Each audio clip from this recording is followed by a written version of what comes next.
big boys and girls, parents, grandparents, teachers, CEOs of companies, and everyone interested in AI and robotics. I'm Anastassia, and I'm bringing to your attention AI Snacks with Romy and Robbie podcast, democratizing the knowledge of AI and robotic technologies with people who have never studied computer science or mathematics.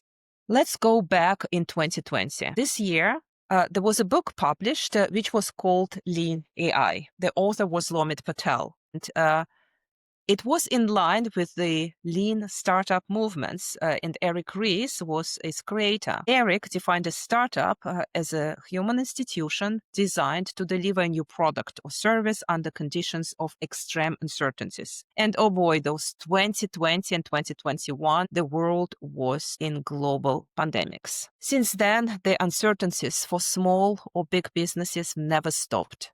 We're still coping with it. And how can we harness AI to be better? In 2020, implementing AI was notoriously difficult. I remember working with a client, which was a railroad company in Europe. They were engaged in building a monstrous data architecture. They needed to clean their data to make sense of it. And they were implementing all kinds of sensors in railroad wagons to capture information. The implementation had a lot of bottlenecks, and the human element actually was quite shaky because employees of this organization were tremendously afraid that they would be redundant after machine learning and AI were implemented. Today, I am bringing in my studio someone who has implemented countless AIs across small businesses, and this someone is Olga Topchaya.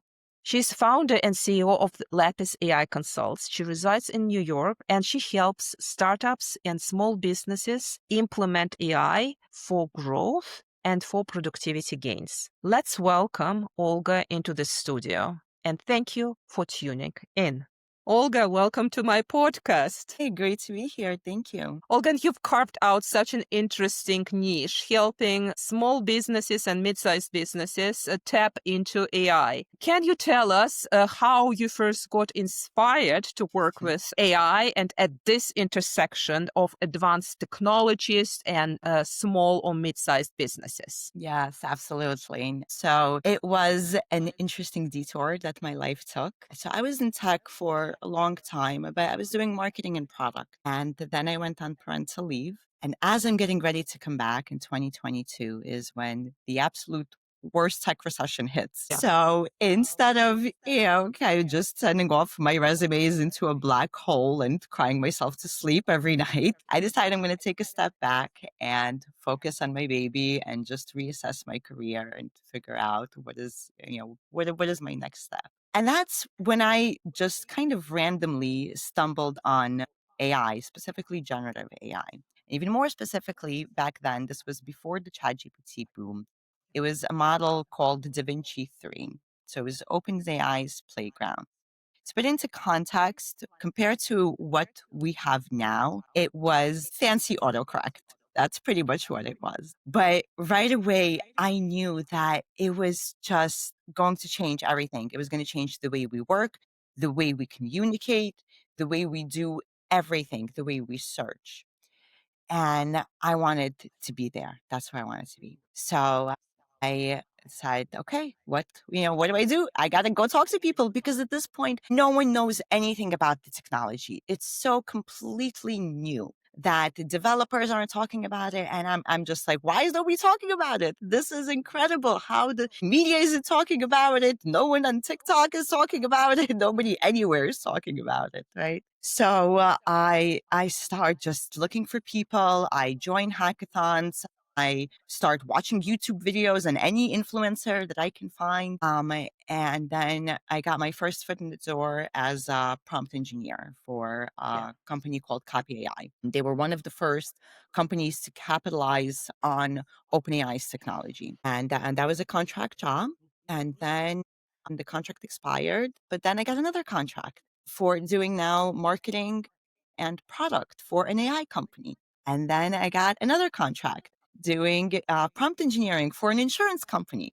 And so all these contracts kept coming up because people wanted AI, they wanted contract work. And I thought, okay, well, this is now a time to really start my own company. So I had the prompt side, I had the product and the marketing side, the business element, which was my background. But I then soon realized that in order to be competitive in this space, you do need to really have that technology foundation, which I didn't have. But it's okay because, as founder, as an entrepreneur, if you don't have the skills, what do? You go and hire someone who does. And you learn. Or you learn, yes. But I'm not going to go and start and get a computer science degree, right? That wasn't my plan. At the end of the day, I'm not a developer. So I can learn to a degree, I can learn a little bit of code, but I'm not going to start becoming a developer and learning from scratch. But I can hire developers. I can hire developers who have been in this space for 20 years and who are absolutely brilliant and who build just incredible AI systems. And so that's what I did. I partnered with developers that have been in the space that are just incredible. And now I have a team in US and UK, and we offer a full suite of solutions. So we now sit at the intersection of people, business, and technology, where we help companies develop a strategy around AI so they really understand what problem they're solving to begin with. Yeah. Then we build custom software for them, if appropriate, because that's not always appropriate. Sometimes if you're a small business, there's plenty of off-the-shelf solutions out there that are a potential fit for you, that you maybe don't need something custom built, right? In which case, we just train you on how to properly use the tools. Or if we do build something, then we also train you on how to properly use what it is that we built. Because a lot of times I see enterprises, you will spend however many hundreds of thousands or millions of dollars that they've spent to launch an AI assistant company wide. And then they launch it and then nobody uses it. And Yeah. nobody uses it because there's no company wide adoption level. There's no training. There's nothing. It's just like, here you go, people. And then you talk to people and it's like, I think we have an AI but I don't really know what it does. Come on. What are you doing? You just spent, I don't know, 6 months, 1 year, however long you spend. And people are saying, I think we have AI, but I don't know what it does. So this is where we really make sure that the AI is fully integrated into your company-wide, and we actually train your people what the AI does, how to use it for your specific workflow. Olga, I absolutely love what I'm hearing. And frankly, you've just spotted three major components of any healthy AI implementation. And the first is AI must solve a problem. It's not there for the sake of being beautiful and fancy. It has to solve a problem. Then you must train people around it. So you can't just drop it. It's like an AI descending from another planet, but you must actually meet those people to use this AI and train them. And the third component, you must communicate. So you can't just develop it in a silo. It will probably touch many segments in your business. And I just think it's tremendously important to tell the story. So the why, the what, and the how. And, I'm just sharing an anecdote that happened to me in 2018. So my book, The AI Imperative, came out, and I was invited to talk to a chief digital officer of a very large railroad company in Germany. And I'm sitting across this person, and he's like, Anastassia, we are so committed. We want to have AI. And I said, that's wonderful. So what kind of AI do you want to have? A good one. So, the level of confusion probably dropped since 2018, but still I perceive a lot of question marks on the why, the what, and the how. And I'm kind of curious. Sometimes I hear from different companies, we are too small for AI and machine learning. Only the big players can afford to implement AI. So what would you say to those business owners or families owned quite large businesses all across Europe? Yeah, I would say that maybe it was true 5 or 10 years ago, but that is not true today, fortunately. I am a small company and I use AI every single day. I exist because of AI. There are many tools out there that cost maybe $20 a month or even free Yeah. altogether that you can implement today, right away, with no problem whatsoever. So there's a ton of low cost, free solutions out there, and they're easy to implement. You just need to kind of learn how to use them. That's simple end of it. Then you can get a little bit, more complex depending on kind of what your needs are, how big you are, etc.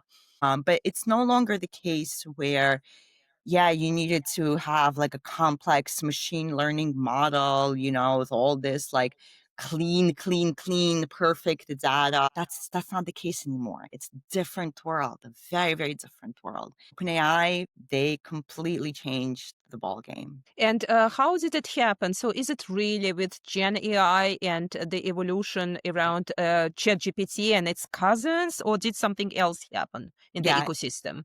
yeah, it's really that. That Yeah, was really the catalyst. It was ChatGPT that just completely blew it up. And even before ChatGPT came out, but it was OpenAI's models that right. was the catalyst that just completely exploded everything. And please explain this to me in simplistic language. So, if there is a small company and it might be a retail store, or it might be a small machinery shop, or it might be a consultancy. So, where should they start? So, what would be the first day to look into AI? So, if you have done absolutely nothing with AI before in your life, then I would say ChatGPT is a good place to start. And start by replacing Google. That's a Yeah, good way to think about it. Anytime you have the urge to Google something, instead formulate it as a sentence, as a question with a little bit of context. So kind of like you're talking to a friend, and put it into ChatGPT. And that is a very good place to start because it's going to give you some idea on what it can do. From there, you can also do it for things like writing.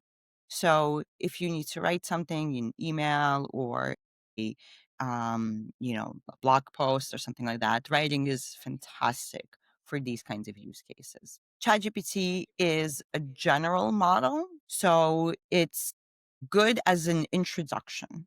But what you will soon realize is that if you don't know how to properly talk to it, it gives you very generic answers. yeah, And this is where, as a small business owner, the best thing that you can do is learn how to prompt. Prompt, and then prompt some more. There's a lot of free tools out there available, free resources out there. You can go online, you can go on YouTube. There's a lot of influencers out there that can talk about, general prompt strategies. Our website, if you go to lapisconsults.com, we have a resource section. There's a prompt guide that you can download. It's free for anybody to use that has some basic prompt strategies that you can learn. But prompting is how you talk to AI. The way that I would think about it is you have an intern that you just hired. That's kind of what yeah, ChatGPT is like. It's like an assistant. And it's their first day on the job. You have to explain to them what it is that you want from them. And maybe they're very smart, they're very, very capable, but they have no context about your business, what you do, what you want from them. You need to explain things to them and have a very, very specific way for how they think. And in order to get the best results from them, you have to understand how they think. And the way that you understand how they think and how to talk to them is by getting really good at prompting. So start with the basics. Our website, they said, has a great prompt guide available. You can for any levels. You do not need to be advanced to understand anything complex. It's, you can start as a beginner. And then we do also like one-on-one coachings and trainings and team sessions for prompting if that's something people are interested in going in deeper. And we will put all this information into this podcast notes. So, listeners, it will be very easy to get to this website and download those free tools. Yeah. What else? I would say also Perplexity is a very good tool as well. So that is very good for search. Once you've gotten a feel for ChatGPT to kind of just understand what it's capable of, use Perplexity for search. Perplexity is amazing for research. I don't use Google anymore whatsoever. I only use Perplexity now. Yeah. Downside of Perplexity is that it's not very good for long conversation turn taking. It's good for if you have like a little bit of back and forth, maybe 2 questions follow up, 3 question follow up, but it kind of forgets fairly quickly, no matter what they say. I know what they say, they have their own marketing, but it forgets fairly quickly. So I think Perplexity for research is fantastic, for search is fantastic. That is another great tool at your disposal.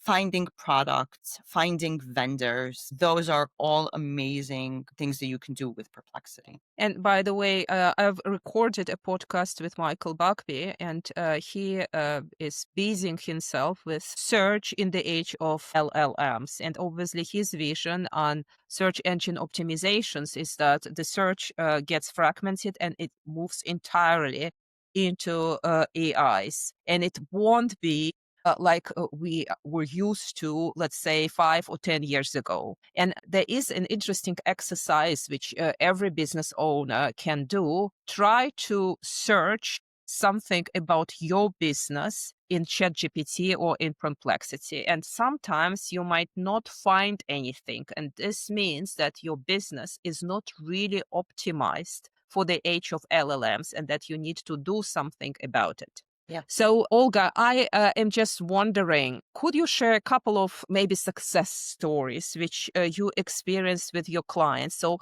how did you find the business, and then what happened, and what was then the experience at the end of your project? Yeah. So we had a mid-sized client. It was a nonprofit, and they had just a lot of documents that were, like all over the place, just a lot of company knowledge. People spending a lot of time asking all kinds of questions about our policy on XYZ. Yeah. How do I restart my computer? What is the PTO? Right? Just all kinds of information that, how do I take care of a patient in this kind of condition? Because it was elder care nonprofit. And they just spend so much time asking these questions, these repetitive questions. Who reports to Sally, right? They have all these communities with reporting structures and all this information that AI can answer easily like this, right? And just cut out so much time that is wasted, as I call just looking for your keys. Think about the math behind an employee's workday. Let's you take an employee, let's say you pay an average salary, mid-level employee of 75,000 per year. It depends on where you are. Maybe if you're in the East Coast, it's more expensive. West Coast, more expensive, tech, etc. But national average, 75,000 per year. To the employer, using a multiple of 1.4, the cost is over 100,000 per year. They are spending approximately 10% of their time answering these stupid little questions. Where is this document? Where is that document? Who reports to this? Who reports to that? Then they're spending approximately 10% of their time on these little repetitive other kind of tasks, like maybe a project management board or emails that have to get sent always at the same time. And then they spend another 10% of their time for role specific tasks, reports that need to get generated all the time. Then you have maybe research that needs to get done the same kind of way all the time. That's 30% on average. So if you do the math, that is $32,000 per employee. For a Yeah. 10-person company, That is $320,000 a year if you're a 10-person company in wasted costs on busy work. For a 100-person company, that's $3.2 million. And it scales, right? Yes. And this kind of busy work that can just get automated. Right. Yeah. So we're able to automate this for our customers. For the specific customer, we automated the question answering portion for all of their employees across departments. So it included every department. It included their IT, their HR, their legal, their marketing. I mean, every department we incorporated.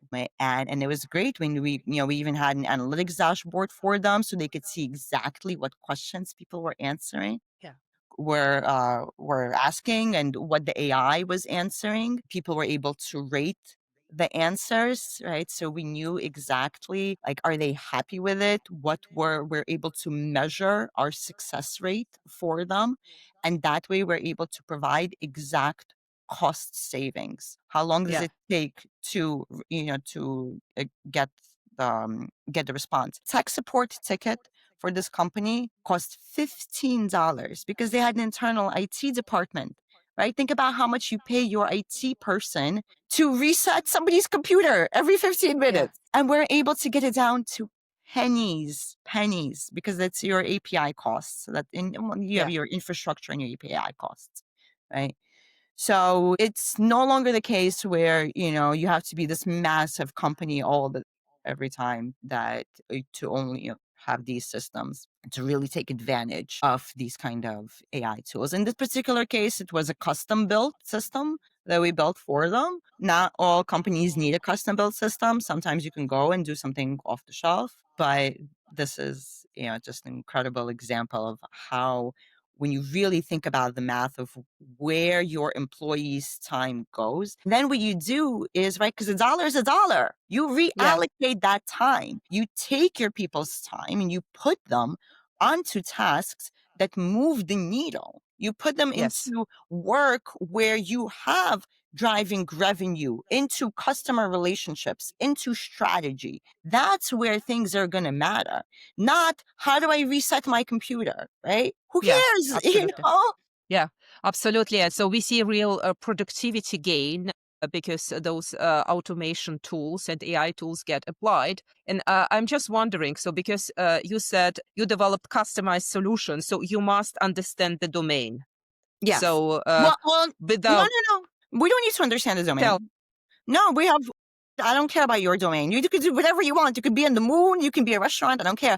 All I need is your documents. That's it. yes, So you have to yes, give me your documents. They don't need to be structured. But this is the beauty of this kind of AI, right? This is where I was at 10 years ago. It was a different story. If they are structured, fantastic. It just makes my job easier. But it does not need to be structured. So in this particular case, all their documents were PDFs and they were on okay, SharePoint. And we connected to their instance of SharePoint. We also built a native Teams app for them. So they were using Teams. We integrated into their Teams. So it was already natural for their people to go already where they are. They had a web app, which was fantastic. Some people liked the web app better because not everyone wanted to use Teams in their phone. It was a little buggy, etc. But other people wanted to use Teams because that's where they already were. Right? So when we build our systems, we're always thinking about where are your people now and how are they going yeah. to use it? I always want to think about the human-centered design and how can I get people using it, fitting it within their existing workflow. I absolutely love it. And if you think about some difficult implementations, could you give me some examples? What was the most difficult which you encountered? So this one was specifically difficult because of the Teams integration. Teams has its own ecosystem.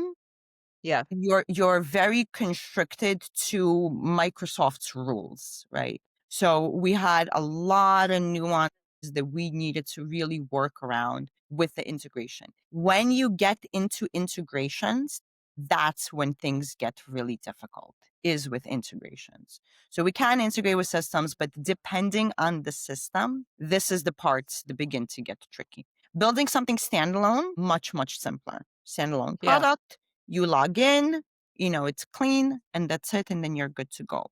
Once you start layering in, we also had to integrate with their instance of Azure, right? SharePoint. So the integrations is where things get tricky. The more integrations there are, the trickier it gets, the longer it gets, the more complex the build. And how do you deal with the tightness of budgets in small businesses? So, do you pitch the rewards which will arise once AI is implemented, or how do you talk about money? This is what you do. You do a simple calculation. How many people do you have? Does this ROI make sense for you? So if we're able to cut out at least 30%, right, of this busy work for your people, will it pay off over the course of the next year, and then 2 years, and then 5 years? And it's going to be more. I say 30% because I don't want to scare people. It's realistically, Yeah. it's more than that. But 30% is our minimum baseline that we try to target, just because it's rough paper math. But we will actually do like a more deeper analysis, because we'll look at your people's salaries and see how much are you actually paying them, given their benefits and your taxes and everything. So we will ask you to provide us with that information. And that way we can do an actual ROI. How much time are they spending? If you don't have that information, we'll give you an estimate and we say, okay, we know approximately this is how much people typically tend to spend on these types of tasks, right? So you can go on, we can give you some kind of guideline, right? And so if you're paying, how much you're paying your people. So just tell me how much you're paying your people, right? So if you're paying your people this much money, then this is approximately how much they're likely spending on this kind of task, because it's Yeah. very easy And to calculate do it. do you encounter fear from the employees, from the You organization? do, you Because do. okay, how do Absolutely. you how do you deal with that? So this is where the training has to come in. This is where it's absolutely critical. And I can also, I'll give you a link to an article I wrote on overcoming fear and resistance and getting your employees on board. Fantastic. Yeah. So you can put in the show notes for your audience as well. So you first of all, you have to be honest with people. That's the first one. So if there's a specific task that has to go away with AI, you have to tell them. You absolutely have to be honest with them. You have to be honest with them from the beginning. Second of all, you want to implement them early in the process as much as possible. So, for example, when we start working with a company, we will talk to corporate and we will talk to your decision makers. I want to talk to the very top, but then I also want to go talk to the very bottom. I want to talk to people who are the end users and Yeah. understand what is their workflow, what does their day to day look like. And that way I can involve them in the conversation from the very beginning. And they already understand that, there's this conversation is happening, but they're involved, right? Yeah. So they feel like their opinion matters. Then you want to look for influencers. So people within your organization, not necessarily the managers, right? It Yeah. may be just influencers, right? Who are proponents of AI. And I promise you, there is someone out there like that. I mean, it's highly unlikely that there's nobody out there in your organization that's not interested in AI. It's such a hot topic. You're going to find someone. So you want to find an influencer in your organization.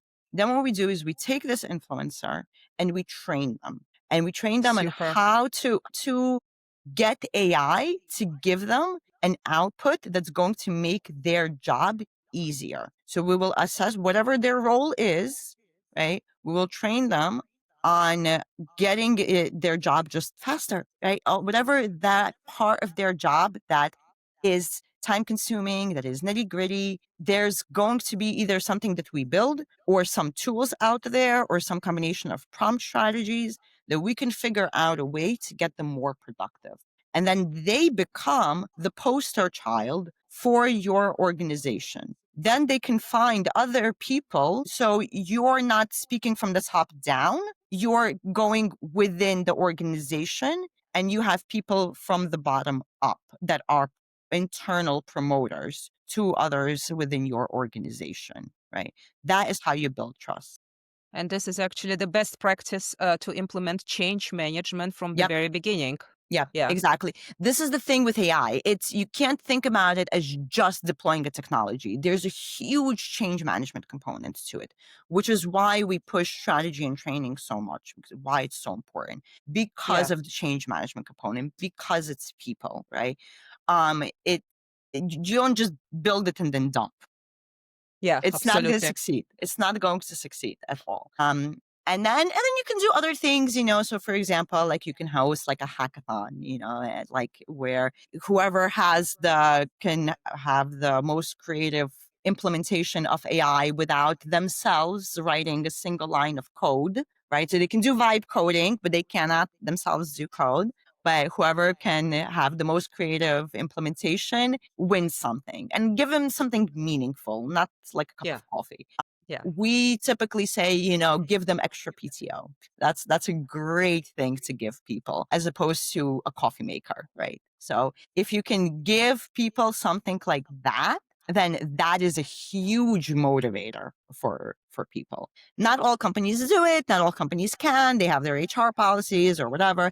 But if you're a small business, the easiest thing that you can do is give somebody extra PTO. That is the easiest thing for you to do.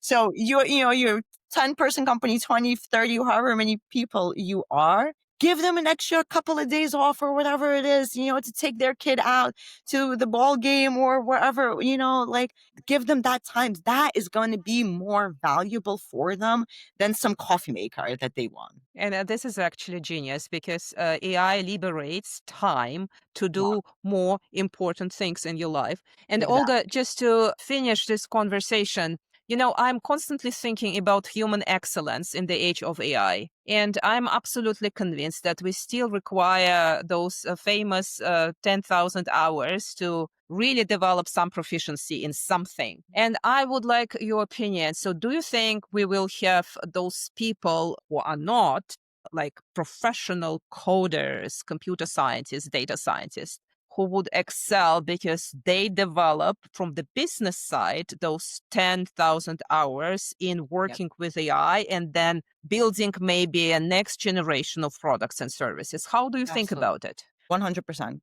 And this is actually when we're thinking about, people ask me a lot of time, how do I protect my job from being taken by AI? Well, the best thing you can do is learn AI. That's the best possible thing that you can do, because you even see like Microsoft's paper that came out a few months ago on jobs that are most and least likely to get automated, and the jobs that are less likely to get automated.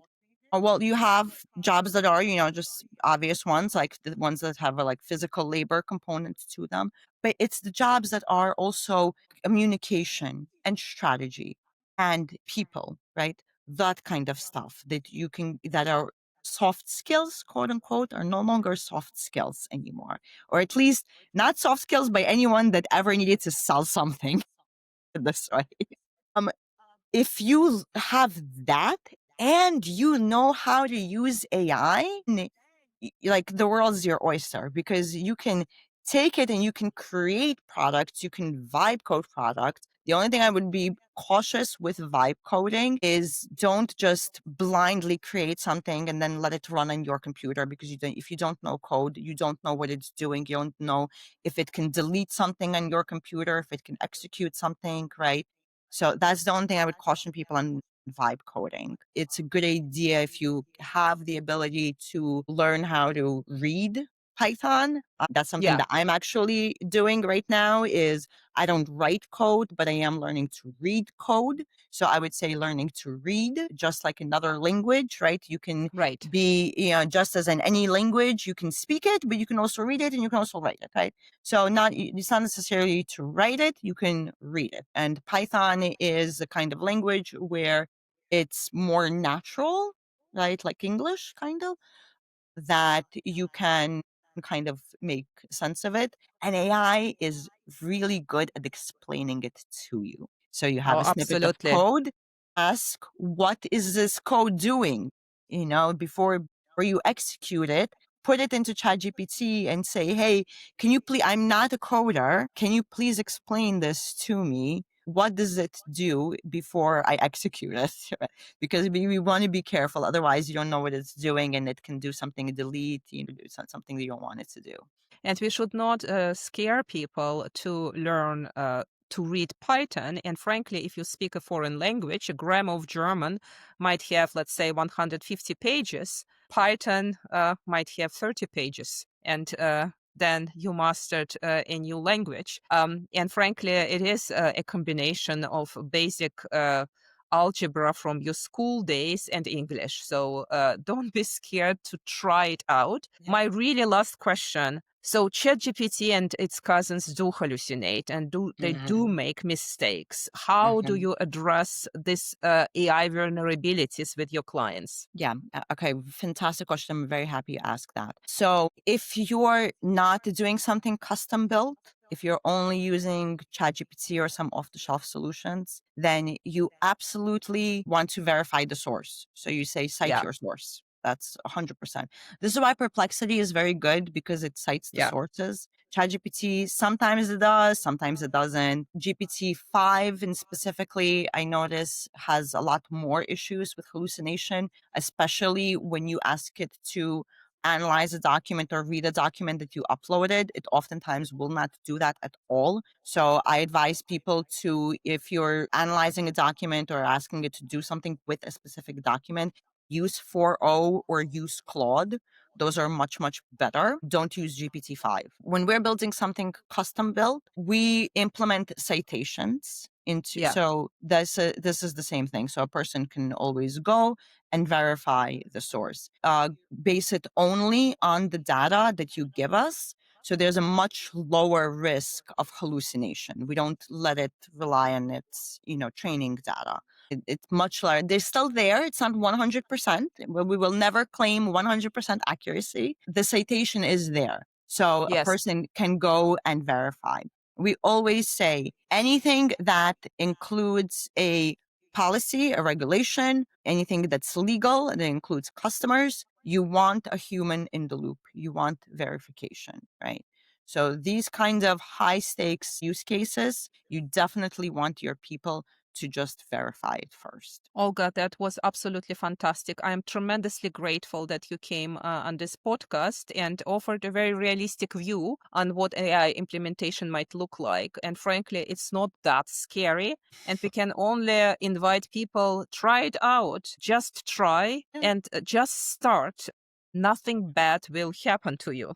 So thank you so much, and best success to your company and to yourself. Thank you so much. And that concluded another episode of AI Snacks with Romy and Robin. Here's a very good piece of news. Agreed to write a blog for my website, www.aiedutainment.ai. This blog will be published in January and address the practicalities of AI implementation in businesses. Please check out the notes to this podcast, because Olga delivered a couple of free resources. For example, how do you prompt effectively? How do you learn prompting? And what might be the process to think about introducing AI in your small business? I think it's great that businesses of all sizes can benefit from data technologies. This podcast is supported by listeners like you. Please help me and buy Romy, Robbie, and the Secrets of Sleep, which is the first volume of the Romy and Robbie AI series. This book is on Amazon and it is on my book website, www.romyandrobbie.ai. I will see you next week with another episode, and thank you for tuning in.